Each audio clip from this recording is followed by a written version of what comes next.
Evo, pošto je ministar najavio da ide, ja bih htio ipak par komentara. Znači, ja sam preko 20 godina radio u kako kažu realno, iako je sve realni sektor i ova javna uprava je vrlo realna, samo što je na neki način i podcjenjujemo, možda se opravdano, a možda i neopravdano.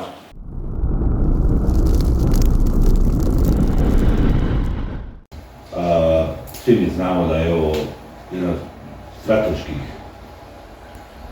strateških dokumenta vezano za razvoj društva. Ja bih rekao društva općenito, jer politika je samo jedan mali segment društva, gospodarstvo je nešto što, nažalost, dobrim dijelom trpi naše političke nesuglasice, društveno ili državno uređenje onako kako je, znači otvoreno.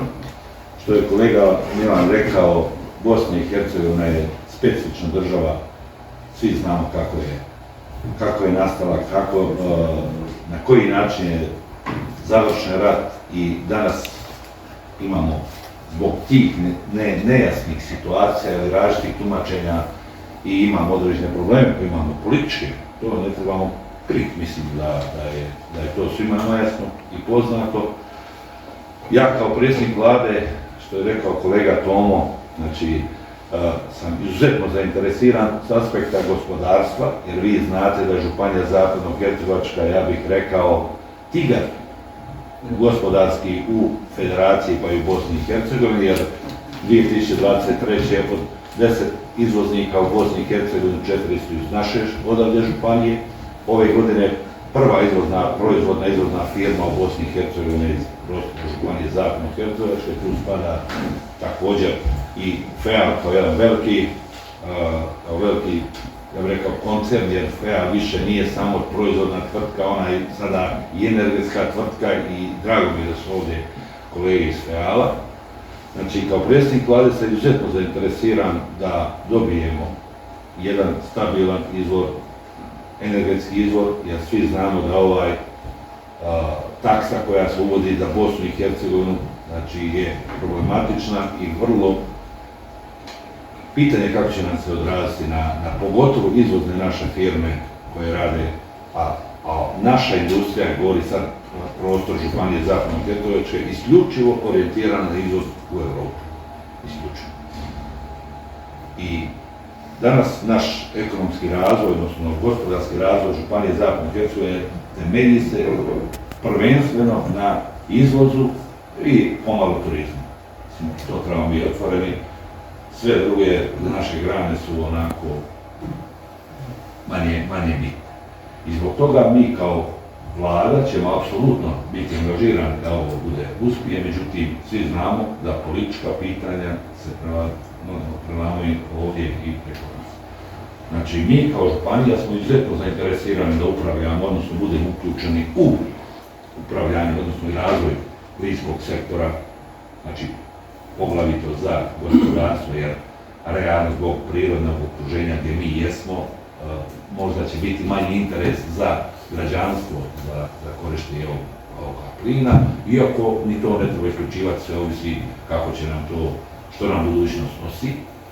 I zbog toga, evo, ja kao predsjednik vlade mogu reći da ćemo aktivno sudjelovati i davati svoje primjedbe, ali što se tiče političkih pitanja, mislim da je to pitanje za raspravu na drugom mjestu, s tim da jasno moramo reći da smo mi dio tih političkih opcija koje imaju određene rezerve zbog načina na koji je donesen zakon kako je donesen. Mislim, tu treba biti otvoren i jasno. Način koji je bio donesen, nas kao političku opciju, možemo reći možemo reći otvoreno hrvatski narod, jer svi Hrvati unutar parlamenta, jer najveći dio hrvatskog zastupnika je bio protiv ili suzdržan na ovaj zakon, to je jasno.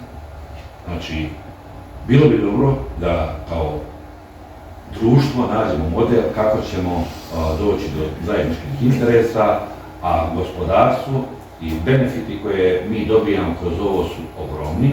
Ja to mogu reći kao čovjek koji se ipak dugo godina proveo i u proizvodnoj firmi, jednoj velikih proizvodnih firmi, i znam koliko cijena energenata utiče na ukupno poslovanje Znači, pogotovo, kažem, proizvodnim firmama koje u stvari donose i stvaraju nove vrijednosti. Evo, ministre, vama još jedan put velika hvala, znam da se puno trudite da probamo naći jedan kompromis.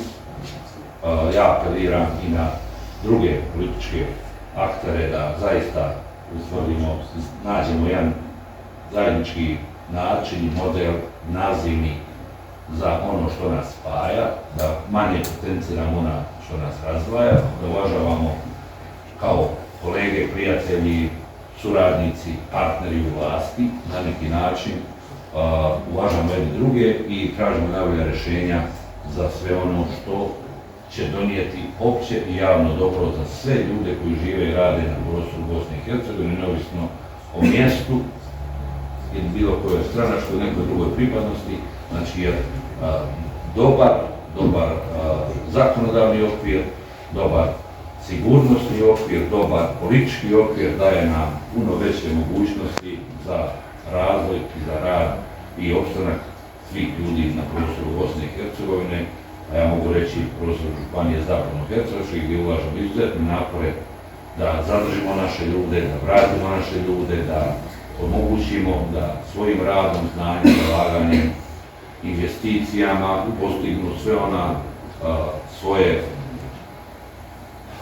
gospodarske, životne ili bilo koje druge želje, da ostvare ono što žele i što misle da je potrebno u skladu sa mogućnostima koje pruža ova zemlja, a nema ljepše zemlje nigdje, ni boljih ljudi, ja bih rekao, nego što smo mi ovdje. Samo smo se nekako previše, kako bi rekli, previše smo impulsivni, pa možda nekada kažemo neke stvari koje nekada možda je trebalo prešutiti. I stoga, evo, još jedan put, ministre, hvala vam i svima koji dolaze ovdje, a ja se nadam da će stručna rasprava o ljudi koji su struka u ovom dijelu dati neke druge poglede još. Hvala još. Hvala vama mnogo, predsjedniče Vlade, gospodin Čovićo. Nemojte mi zamjeriti, ja kako sam spoznao šta se dešava u energetskom sektoru, vidim da će biti problem veliki. Iz istog razloga ovo guram radi privrede i sviju nas u Federaciji BiH. Sad, naiđemo na političke možda nerazumijevanja i tu naravno zastane vidimo komunicirati. A ovo ostaje kao problem. Što znači da mi možda trebamo intenzivirati naše političke razgovore da bismo došli do konačnog rješenja. Jer mislim da će to biti u interesu sviju nas. Mi iz tog razloga smo došli u svaku županiju i komunicirali, prezentirali i bili otvoreni za sve sugestije. Tako da nama nije problem gdje treba i kad treba doći da opet komuniciramo, ali nam ostaje sve manje vremena. Svi vam je 26. godina, privreda će dobro doći. Hoće li svi vam biti na nivou države i na nivou poduzeća? Država. Mislim da to još nije bilo definirano, koliko sam ja. To je evropska taksa, tako da je to Evropska unija. Ko plati? Da li je poduzeća, znači izvoznici. Prosto, ja mislim da se tretira država kao Bosna i Hercegovina, da zadovoljava kriterije, a ne pojedinačno. Znači, mogu vidite u nepovoljnoj poziciji ako koristite 100% energiju iz prirodnih izvora, ali zbog toga što Bosna i Hercegovina ima problem sa proizvodnjom u termoelektranama koje nisu u skladu sa ovom energetskom strategijom koju ima Europa, znači mi ćemo svi skupa imati ozbiljne probleme. Ljudi, hvala još jednom, izvinite što napuštam, ne bih volio duže ostati, ali prije sastanak u Sarajevu pa volio da stignem na to. Vidimo se uskoro. Doviđenja. Doviđenja, što je vam bilo. Evo, sretno.